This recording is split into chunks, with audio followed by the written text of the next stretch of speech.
Dneska vám ukážu, jak vypadal Spotify v roku 1980. Nacházíme se na Letné, na místě, kde byla zakázaná burza desek, LPček, kazet, různých potištěných triček a nálepek a podobných věcí, které za komunismu jsme vůbec neměli.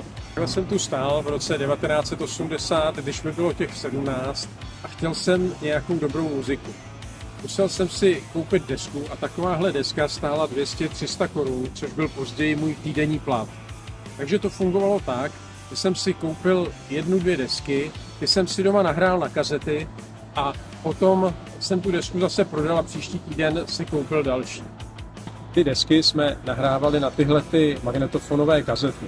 Ta kazeta stála v socialistickém obchodě 105 korun, což byl můj dvoudenní plat později.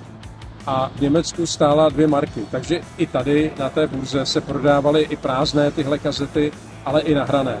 Nahráli jsme si to, pak jsme to dávali kamarádům, různě jsme si to vyměňovali, měli jsme tyhle kazety. Dneska máte možnosti nejen v hudbě naprosto otevřené.